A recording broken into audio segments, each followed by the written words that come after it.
Yes, everybody, this is Denek from the Footglish podcast.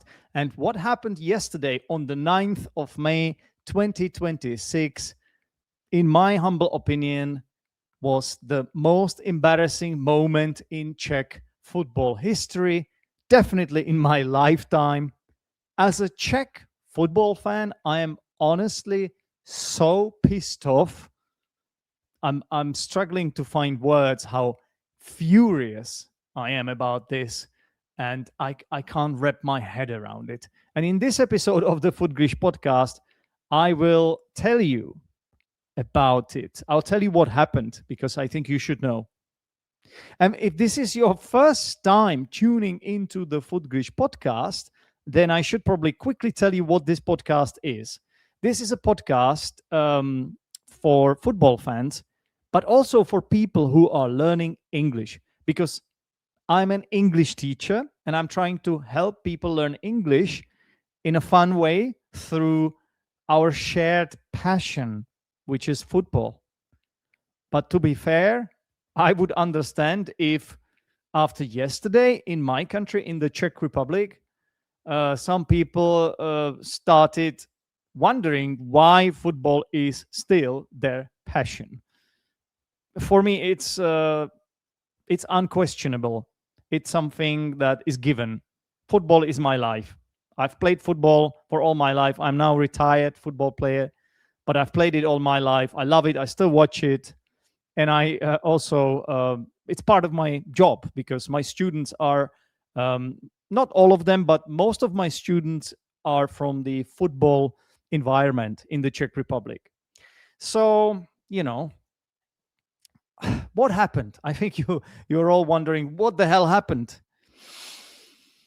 I will tell you, I promise, but I need to do a small disclaimer here, okay?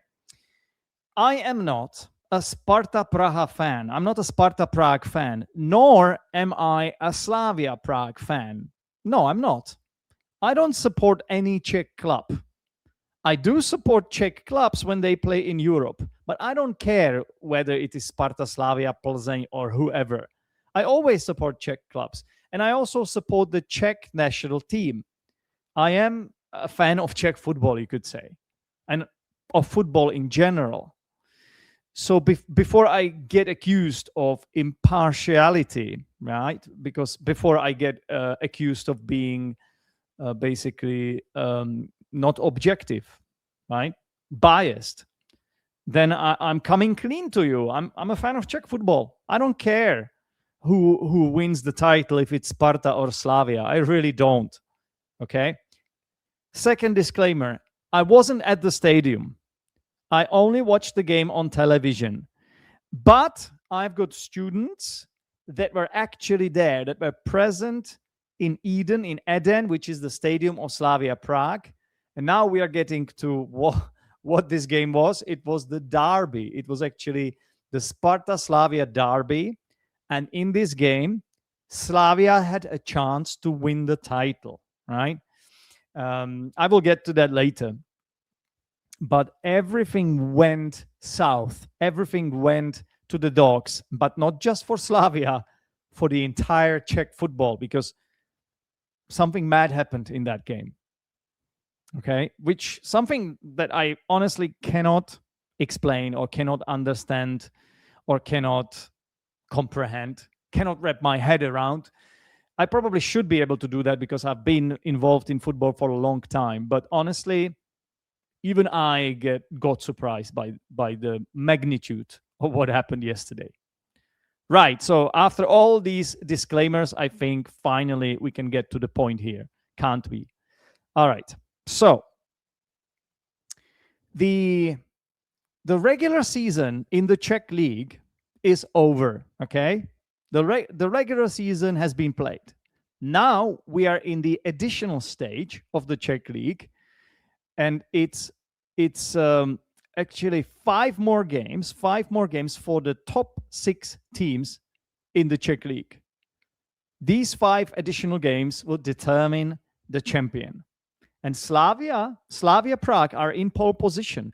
They're comfortably sitting at the top of the leagues. Now, before this game that happened yesterday, they were 8 points clear of Sparta. 8 points. Can you imagine? Which meant they had a unique opportunity to lift the trophy for the Czech champion at their own stadium, in front of their own fans, which is amazing. And to make it even more amazing, they could have done all that against their arch rival, against Sparta Prague. The derby is supposed to be the biggest celebration, the pinnacle, or the peak, or just the cream of the crop of the Czech football, right? Of the Czech league. But first half, Slavia were not at their best. I don't know why, but they seem to be a bit inhibited. Their style is based on a lot of emotion and on a lot of intensity. It's less technical than the style of Sparta Prague. There's less of combination football. Slavia's style is based more on like set pieces and very direct football, you know. But the first half, they were not at their best.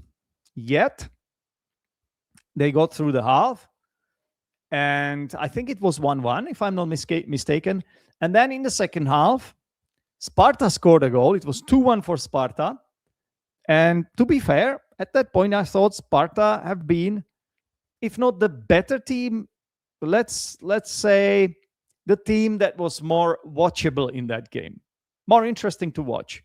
Slavia not at their best, but somehow they turned it around. Probably the magic of the home ground, right? You're in front of your own fans, so they are chasing you. They are really cheering you, you know, cheering for you. So you're doing your best. And Slavia managed to turn it around. So it was 3-2 for Slavia. Then Slavia got a red card. Again, I will get to that later. And after that, they were basically under a lot of pressure. Sparta were, they were 1 man up, right? So Slavia were playing down to 10 men, and it was difficult for them, but they were holding on. They were, able to defend quite well. And Sparta players were getting a bit nervous at that point because they were not able to break Slavia's defense down. They were not really getting any chances either. I think there was like one big chance that I can recall, that I can remember. But anyway, then came the added time, the extra time. It was supposed to be 9 minutes because I think at the beginning, no, actually, basically a lot of downtime, a lot of time wasting. In these big games, these things happen. There were these red card incidents and stuff like that. So it was understandable that the referee decided to add 9 minutes. It all made sense to me. Now we are in the 97th minute, and Slavia are 3 minutes away from lifting the trophy in front of their fans. Slavia are 3 minutes away from getting a direct spot in the Champions League as well. We are almost there. 97th minute or 96th minute, right? And then this incredible thing happens. I say incredible, but I mean horrible. Horrible things, awful, absolutely disgusting thing happens. The fans possibly make a mistake and think that the game is over after a whistle from the referee. The referee blows the whistle, and it's probably just for an offside or something. But the fans, or some of the fans from the ultras sector, which at Slavia Prague is called the North Stand, they have the most sort of ultras fans, the hooligans, but also the best fans who are known for excellent tifos and who have been praised by many different media over the world. Those fans decide to storm onto the pitch. It's what we call a pitch invasion. It's quite common. It has happened in the past, and also people make mistakes, right? Occasionally, like you can make mistakes. It can happen. The problem is that this turned into what you could call a mass hysteria, or because basically one person followed another, and then when they saw that person in front of them, they went after them too. So before you know it, there are hundreds of people on the pitch running around, right? Like headless chickens, right? Completely mad, possibly or arguably celebrating the title, or I don't know what the hell they were doing. And basically out of control. Nobody can do anything. The announcer was trying to say something, nobody listening. These fans, they also had flares in their hands, right? They fired flares, and they were throwing the flares as well. Basically, very scary moment, and it meant that the players had to run for cover. Yeah, the players were running for cover just to hide in the dressing room as fast as they possibly could. First, the Sparta players, but followed by the Slavia players, the referees, of course, everyone, the staff, everyone was just hiding, right, from this madness. And as they were trying to hide, some of them didn't make it, and there was some violence involved in all this, because notably the goalkeeper, the Sparta goalkeeper, Surovčík, Jakub Surovčík, was assaulted by one of the fans. Basically, the fan threw beer at him. That's what happened. And because there were all these flares, it actually looked like somebody was throwing a flare at him as well. But I think it was just the beer. Anyway, it meant that the goalkeeper took it in his face or something and immediately collapsed. I don't know if it was just the beer or whatever, but it was just scenes of chaos and of absolute chaos. And I think the media, like the Sun and the Daily Mail, they are all reporting that he was hit by the flare in the head. I don't think that's what happened, but I'm not 100% sure. From what I saw, because I was watching this on TV, it was just the beer. But even so, that's pretty bad, isn't it? Someone from the back throws the entire, I think it was like a plastic cup of beer at you. And Surovčík did not expect it, and he was just trying to hide from all this madness. He was not the only one assaulted. He was not the only one attacked by the fans. There were two more, in fact. Yeah, it was just an unbelievable spectacle what was happening there. Also, some of the fans headed towards the Sparta sector, which was rather small compared to the rest of the stadium, because the away fans, I don't know if they have 5% of the stadium at disposal. Not much, really. So those crazy hooligans, they threw some of the flares at the Sparta fans as well. And nobody was able to do anything about this. The announcer was trying to say the match isn't over, go back to your seats. We will receive a fine if you continue with this. At this point,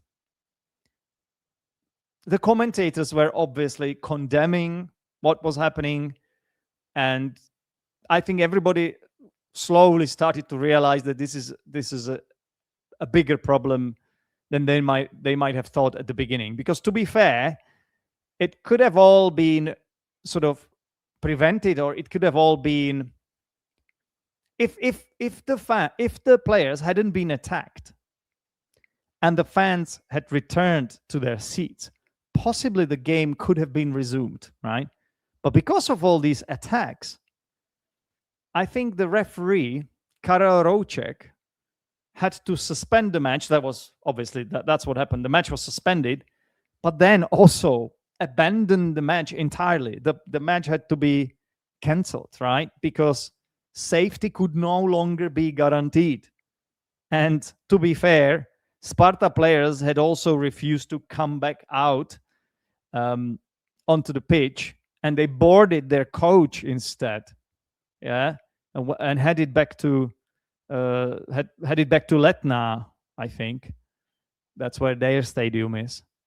So even those Slavia fans and all the fans had actually returned to their seats after, I don't know, 4 minutes or so, and the Slavia players were on the ground ready to restart the game. There were no Sparta players there anymore. And no one can actually blame them, right? Like, it's understandable that they made this decision, honestly. You know what's the worst thing about this? Well, of course, we hope that nothing really happened. Nobody got injured in the end, right? Because I know there was some similar incident that happened in Slovakia recently. They were celebrating, and again, there was a pitch invasion after the game ended. They were celebrating the title, and one of the stewards actually injured a little girl or something who ended up with a broken leg in hospital. That was quite serious there. But there's nothing, I don't think anything serious happened, or not that I know of. But it's a tragedy for Slavia, because, to be fair, the title is now in jeopardy. The title might have slipped their hands now. You know, they were so close. They were literally 3 minutes away from celebrating the title. Because if they had beaten Sparta, and they were 3-2 up, remember, no one could have taken the title from them anymore, because there would be 3 games left, and the difference between Sparta and Slavia would be 11 points. Game over. But the outcome of this is that the game will be forfeited, right? Most likely forfeited. And Sparta will be awarded 3 points, because I don't see any other way to handle this, honestly. You have it so close. You can win the title in front of your own fans. And then they let you down like that. You mess it up like that. It's like a Shakespearean tragedy, you know? It's like one of those tragedies that William Shakespeare wrote. Imagine you are on a high, you are confident about to lift a trophy. You're laughing, you can laugh in your rival's face after that, right? A lot of banter and all that. And instead, you're reduced to tears and to having to apologize and feeling ashamed. And I'm speaking about all the Slavia board who had to apologize for all this. And I'm speaking about all the Slavia fans who are apologizing to Sparta fans, which is unheard of. Can you imagine? Slavia fans, most Slavia fans, and I know this because I know most Slavia fans are normal people. In general, most people are normal. But then you have a few percent of idiots. And it's reflected in the elections in the Czech Republic as well. Most people are normal, I think. But then some of them vote for some political parties, like extremists. And this is it. This is the kind of people that will just cross the line like that will not follow the rules. It's honestly, it's a tragedy for Czech, not only for Slavia, but for Czech football, because this obviously this will reflect on Czech football as well. You will lose sponsors. And also, honestly, if you're wondering, if you're, I don't know, a young family who has children, you are wondering like which sport your child should do, and you see this, I don't think this will convince you at all. Quite the opposite. You will decide that your child does a different sport, gymnastics or synchronized swimming, or I don't know, figure skating, but you don't want your child to do football after that. You know what I mean? It has implications. It's just, so who is to blame for all this? Who is to blame? Is it just a few idiots in the stands, a few Slavia fans? Because to be fair, like the ones that really messed it up were the ones that sort of stormed the pitch first, right? But then a lot of them followed, and then it was like this herd mentality, you know, this mob mentality where people are doing things without thinking because they see someone else is doing it in front of them, right? I think that's somehow ingrained in our brain. It's somehow wired that we are capable, us, the humans, are capable of doing that, because it's easier just to be the sheep following the herd. You know what I mean? So who is to blame? Of course, those ones. They were probably drunk.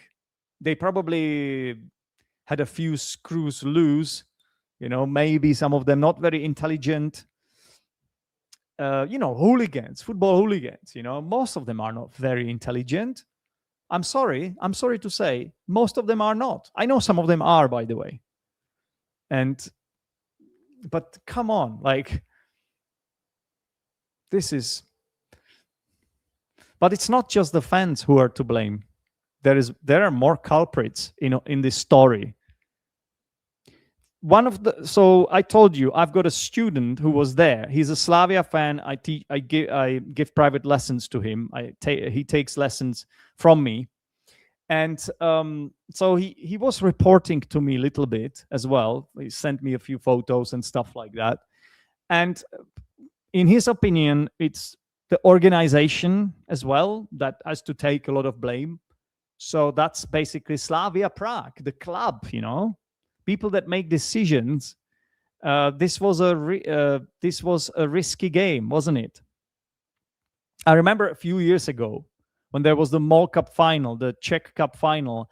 They had some armed men around the entire stadium. Maybe they were there with dogs as well, and they had like these big shields, and they were ready for something like that. Everybody was criticizing that at the time.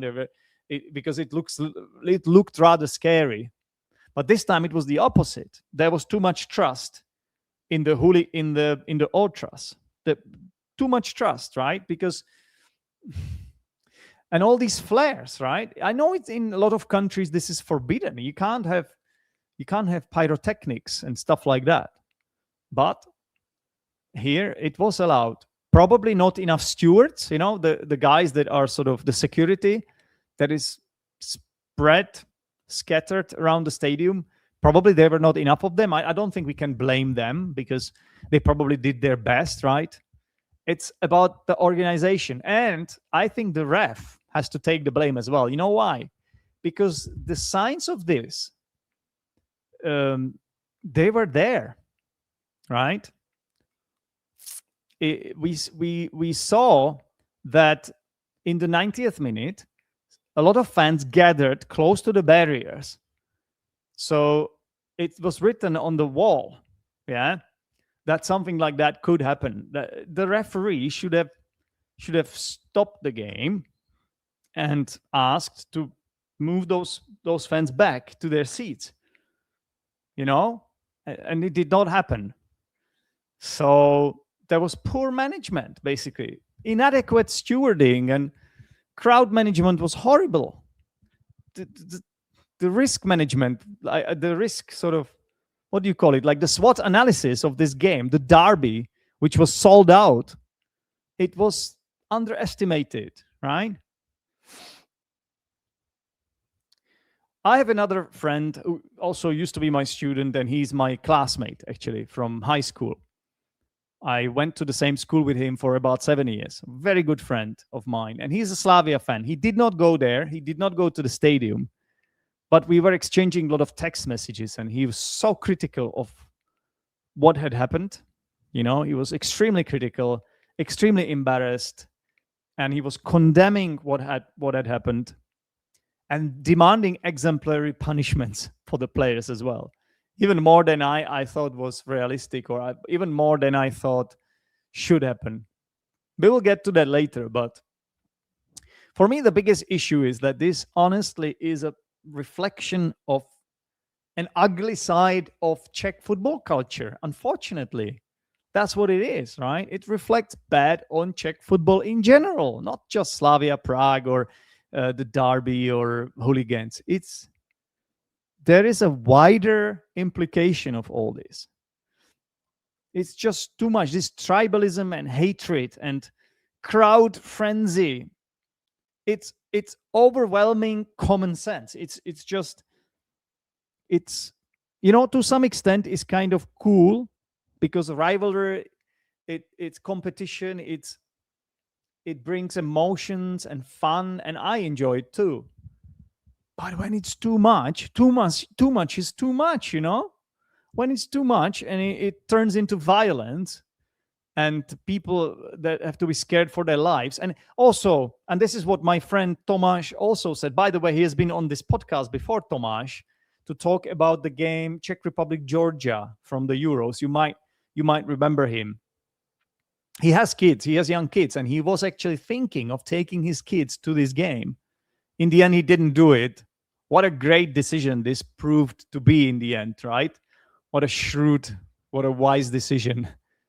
But basically, he was saying, after this, I'm so glad I didn't. Imagine you take your kids to that. I heard some stories of little girls crying and being scared for their life, seeing what happened there, right? You know what? Czech football has actually been on the rise. More fans, more podcasts, more money was being poured into clubs. We had some rich owners joining Czech football, becoming the chairman of Czech football, buying the clubs. I mean, the owners, not chairman, but basically new owners, rich people. And that has happened in several Czech clubs this year itself. And that has been great. That brought more hope into Czech football as well. Because naturally it needs improvement if you want to get closer to some of the bigger leagues in Europe. But this is a massive, massive step back, isn't it? You have wrong people are everywhere, right? I don't know if this is the right word, wrong people, bad people, let's say, people who just do more harm than good. Such people are everywhere, right? You know what? Especially in places where there is an opportunity. And like I said, there were more football pouring into Czech football, this financial injection, this sort of, let's say, reign of positivity, positive emotions, hope for the future. It brings a lot of people, right? Because they want to be part of it. But it also brings some bad people. It's just like with politics, honestly. Yeah, for example, to give you another example, Czechs have been anti-Russian for a long time. Yeah, we have got some bad history with the Russians. So we have been on the side of Ukraine for the most part. But unfortunately, there is always a niche, right? There's an opportunity. And some politicians decided to create political parties, which one of the things they promote is sort of pro-Russian side. Right, so I see a little connection here. Basically, when you have football fans, and they want to be part of success of the club, right? But they bring their own sort of bad habits, or they just want to be violent, So I don't know, guys. Honestly, it's so hard to talk about this. I'm ranting here on the Footglish podcast. I'm so disappointed. It hasn't even been 24 hours since the incident happened, but I'm still full of it. I'm so gutted about this. You have no freaking idea,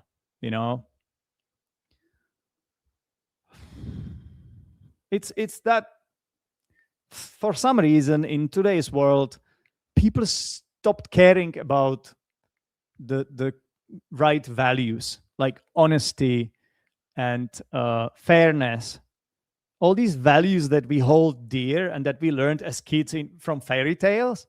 For some reason, nobody cares about this anymore.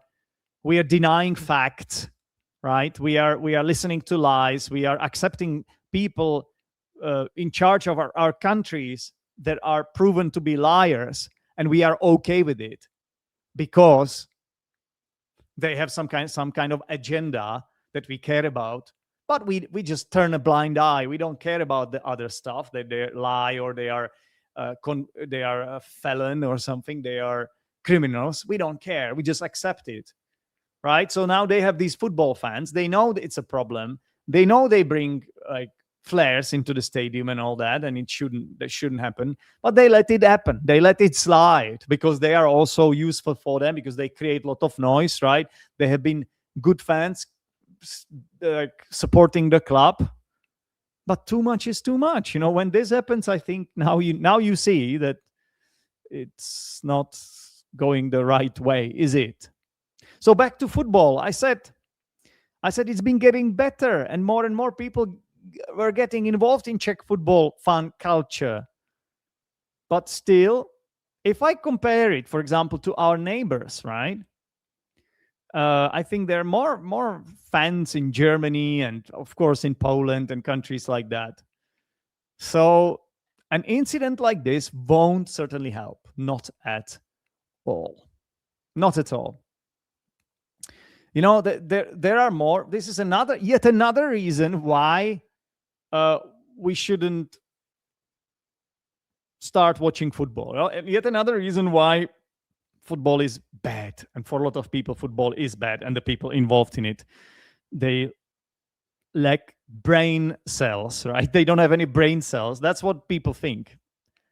I would like to think that I'm not one of those people, but I love football with all my heart, and sometimes it goes beyond logic as well, I admit, but I can't help it. It's just such a great game. It's the beautiful game, you know? It's a scandal, and we have had more problems in Czech football recently. Recently, they have revealed a match fixing scandal as well. You know, they have disclosed some kind of corruption going on as well. A lot of people have been accused, and they are now looking into it. They are investigating it. You know, there will be prosecutions and stuff like that. So it's not the only problem we have had recently, but this one, for some reason, this one is just so painful because it was so preventable, right? And in a sense, it's just stupid. It's just a moment of madness. It's a moment of stupidity. And I also want to talk about Slavia's approach to football in general and to football culture, because I think there is a bit of connection as well. It's seemingly unrelated, you know, but personally, I see a connection. And by the way, I'm happy to be proven wrong on this one, right? Because this is not so clear. But honestly, I think that the problem we have at Slavia is that, I say we, but I'm not a Slavia fan, but I mean, like in Czech football, the problem we have at Slavia is that, in my humble opinion, they have been normalizing madness. What do I mean by that? I mean by that, as I said before, their style is based on intensity, heightened emotions, and sort of fighting for every inch. But sometimes, if you do not set the right boundaries, I think it goes over what's acceptable. And they also buy the kind of players that are not able to control themselves, and emotions get the better of these players sometimes. And I think those of you that know Czech football, you probably understand who I'm going to name now. So we have got Tomáš Horý, like one of the tallest Czech players in history of football. We have had Jan Koller, you might remember that guy. We have had Vratislav Lokwenc, all these super tall players. And now we have Tomáš Horý.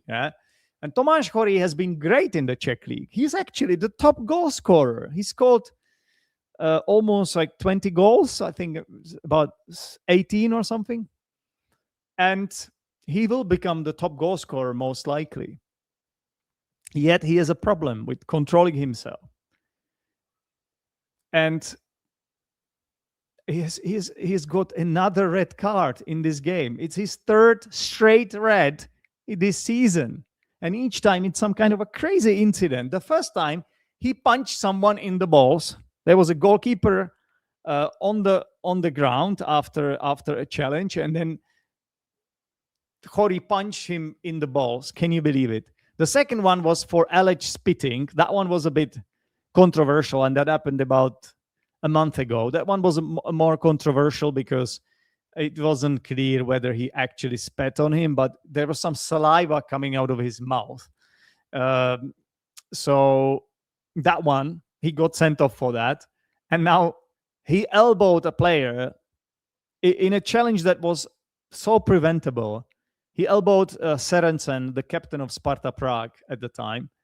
And it was absolutely clueless because Slavia were 3-2 up, and it was somewhere in the corner. it was somewhere far from from the center of the pitch. Nobody understood why he did that, and he was rightfully sent off for that. And again, his reaction is like, "What did I do? I didn't do anything." Everybody saw. The VAR checked it, right? Everybody saw what he had done, and he didn't get away with it, and it was the right decision. So this is one player. Then another player they have is Douděra. Yeah, Douděra is a right back, and he also has a mad streak in him, and he basically just cannot behave. Like he's a decent player, like a little bit like Coufal, but if you compare Douděra to Vladimír Coufal, because of playing abroad at West Ham, he has actually learned to behave. He has learned to be a good player, but also have the right emotions. But Douděra, he was already taken off as a substitute, and he started shouting at the referees, and he was swearing at them, basically. He was swearing. So the fourth referee heard it, and he was also given the red card. And he was on the bench, so he had to leave the bench. So we have these two players that are absolutely mad. And then there is Zdeněk Houštecký. Zdeněk is also my name. So this guy is embarrassing people who have this name, like myself, who also are called Zdeněk. So that's something you shouldn't do, Zdeněk. Zdeněk Houštecký is someone that doesn't have a license, but apparently everybody loves him because he's this honest guy that, yeah, sometimes he will shout at you, but he will love you. He will do everything for you. That's what the players are saying. But when he's at the game, he shouts, he swears at the opponents, he disrespects the referees. He does all that. So this is the kind of culture you have at Slavia. And it's not everyone, by the way. It's not everyone. We have some decent players there, and these people who are well behaved as well. For example, Lukáš Provod, he has got a university degree. He's a very smart guy. Tomáš Holeš, the captain, he also behaves really well. Everyone respects him. Jindřich Trpišovský, the head coach, he's great. He's been great. The manager, I think the best manager of the last decade in the Czech Republic for sure. But part of their success and part of their team have been those mad players like Hoří Douděra and Houštecký, the assistant, who cannot behave, and they are okay with it, and they apologize. They what's the word I'm looking for? They accept it. They condone it. They don't condemn it. Houštecký, he goes to a chat show about football called Tiki Taka, and he's just saying that Hoří is a good guy in his private life. These are good guys. I talk to them every game, But then you see the actual game, and he does something like that. What I'm saying is that part of the Slavia success has been also this unacceptable culture of misbehavior, basically, and they have been okay with it. By the way, this Douděra guy, that was also, it just came to my mind. It was also another strange incident when he made a good tackle and then ended up behind the touchline, and it was supposed to be out for Sparta. But the ball, the ball went out, but the Sparta player saw another ball because there are cones prepared with the balls, and he quickly wanted to take a throw in. But Douděra, as he was behind the touchline, he quickly shifts himself to be on the pitch again, and then pretends to have a cramp, pretends to be injured, right? Cramp, like somebody needs to stretch your leg, basically. And that looked like he knew exactly what he was doing, and he was not injured. He did not have a cramp because he lunged himself right there. It was so blatantly cynical from him. So all this behavior, all this negative, cynical stuff, and that contributes to the whole football culture at Slavia. And this is something that the fans, some of the fans, will look up to, right? This will be they are the role models, they are the idols for those fans, right? So they're going to mirror the behavior because they think this is okay. It's the same in Czech politics. We now have a prime minister who comes 15 minutes late for a meeting with the president, and he doesn't even apologize for it, right? So there's so much bad going on in politics. We are normalizing things which normally should be unacceptable, like bad behavior. I don't want to moralize here or preach or something, but it's what's happening, in my opinion.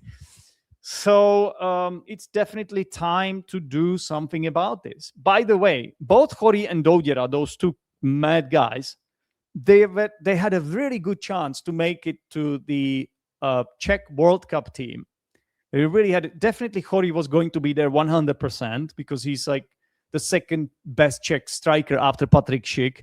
And Douděra, we don't have many options on the right side, only Vladimír Coufal. So if Vladimír Coufal is injured, Douděra was definitely option number 2. But then after all this, I don't think it's happening. Because you know what the reaction from Slavia has been? It's been actually pretty good. Because the chairman, Jaroslav Tvrdík, he apologized on the pitch, and he was very humble about this. You know, he accepted all the blame and said that they would deal with it, they would punish, and they did, Both Chori and Douděra will never play for Slavia again. Can you believe it?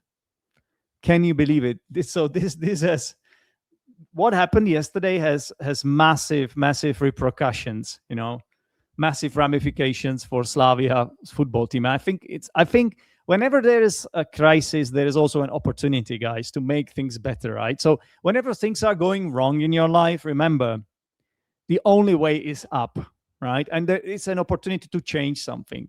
For example, recently I have passed out. 2 months ago, I passed out after some bad case of food poisoning. But I also realized that I've been living my life in the wrong way. And since then, I've been doing some stuff differently. You know, I've tried to change my habits because, like I said, every crisis is an opportunity because it makes you think, it makes you rethink what you are doing. And this is, you can change it, right? You know, historically, Sparta and Slavia have been the greatest arch rivals. Yeah, in the Czech league, and this is what makes Czech football great, because you want these rivalries. You have the same in every country, right? You have the, I don't know, Barcelona against Real Madrid, El Clasico. You have Tottenham versus Arsenal. You have the Everton, the Merseyside derby, Everton against Liverpool. So I think you understand. It's great to have this rivalry if it's done at a reasonable level, right? Because we've got another problem. Both these clubs, they sing some very damning songs, you know, some really disparaging songs. And Sparta Prague, basically, their fans are anti-Semitic because they sing this Jude Slavia song, which refers to the star, the Slavia star, which looks like this Jewish star or something. And so that's one song that the fan base, the Sparta fan base, sing. And on the other hand, Slavia fan base, they sing about Sparta, that they are whores, prostitutes, basically. And then both also sing chants where they wish each other's death to Slavia, death to Sparta, and they sing all that. And also imagine you have your kids at the stadium and then you hear that. So rivalry is great, but this is, for example, part of rivalry that I will never understand and I will never subscribe to and I will never accept, and it should never happen, right? You have to weed this out of football. You have to get rid of it. I don't know how you do that, but you have to do something about it. Yeah? Rivalry is great, banter is fun, but you have to respect your opponents. There is a limit, right? And you want to follow the rules and fair play. For example, I'm okay with swearing, right? You can just tell someone to fuck off or something like that. I think it's fine. It's part of the culture. But wishing someone death, or being anti-Semitic, that's very low, that's just very ugly. That should not happen. That's why we in the Czech Republic are still so behind, for example, the UK football culture, because they don't do this there as much as they used to anymore. They had this in the past as well, so it can all be a process.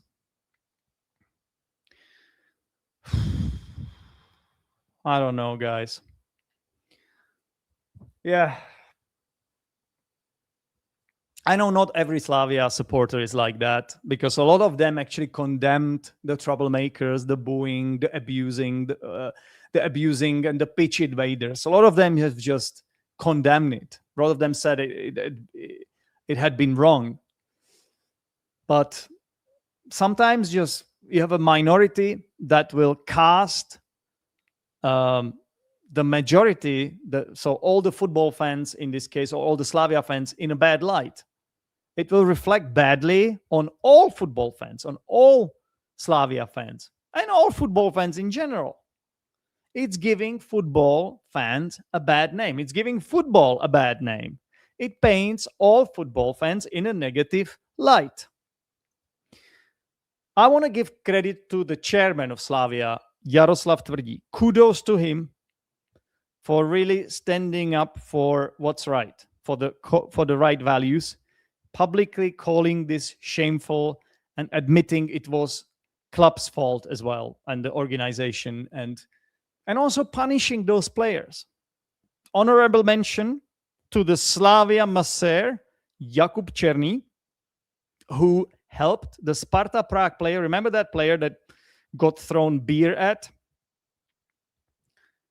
That player was actually helped by Slavia masseur, because he was knocked onto the floor or something, and it was, of all people, someone from the Slavia staff that helped him, which was a great gesture. And I think it shows that sometimes rivalry, when it comes to like safety and things like that, rivalry should not be as important, right? Also, I want to say one thing, right? Whatever Sparta fans say now, but they have every right to say that at this point. They left, their players left the game, and they had every right to do that. And even Jaroslav Tvrdík, the Slavia chairman, said that they would have done the same. But I just want to say, without Slavia, there is no Sparta, and vice versa. Without Sparta, there is no Slavia. This arch rivalry makes these two clubs so great, and the league without these two clubs would be like maybe 30% of what it is. They need each other, but they also need to respect each other. So what's going to happen? What will be the outcomes of all this? Well, probably the game will be forfeited in favor of Sparta, as I said before. 3 points awarded to Slavia, but there is also a risk that they might deduct some points from Slavia, which in this case could mean that their title challenge might be in danger, might be at risk, because it's only 5 points between Sparta and Slavia now. They're definitely gonna close their stadium, and that's a given, right? They have to punish them for what happened. You're punishing not just the fans, but you're punishing the club, because it's their responsibility, right? Primarily. So they will be punished. We will see, because there's still yet to be a meeting, which will be tomorrow on Sunday, which is very unusual. That normally does not happen on Sunday, because on Sunday, I think they don't normally work, but they will do it. So it's going to be incredible to listen to all these podcasts and all these pundits and experts talking about this. And I can't wait to talk about, I'm talking as if I'm excited. No, but I like to discuss football with all my students who I teach a few football journalists and also one football manager from the first Czech league. So, for me, this is a great opportunity to discuss a really important topic and a great opportunity to teach some useful vocabulary. Hopefully, I've been doing the same here on the Footglish podcast. Hopefully, you guys appreciate this episode. And I want to end on a positive note, right? there is a light at the end of the tunnel. As I said, now we can only go up from there. Like every crisis is an opportunity, and changes have to be made in terms of safety at the stadium. Perhaps pyrotechnics banned, like no more of that dangerous stuff with fire. Please, we don't need that. If there are fireworks, fine, but it should be organized by the club, not the fans, because the fans, apparently they are drunk and they have no clue what they are doing. They cannot even recognize when the referee blows the final whistle, right? So maybe some new rules will be introduced after what happened. But I said I will be positive. So what else is positive there? Hopefully I've managed to teach you something here on the Footglish podcast. This episode has been quite long. It was a rant, right?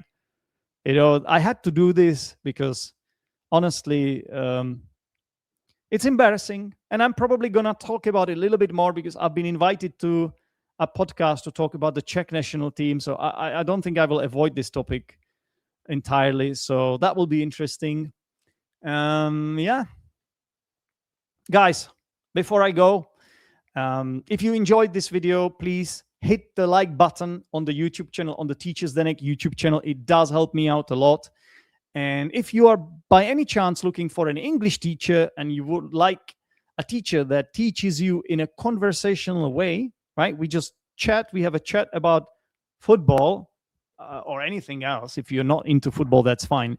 But would you listen to a podcast about football for 50 minutes if you're not into football? I highly doubt it.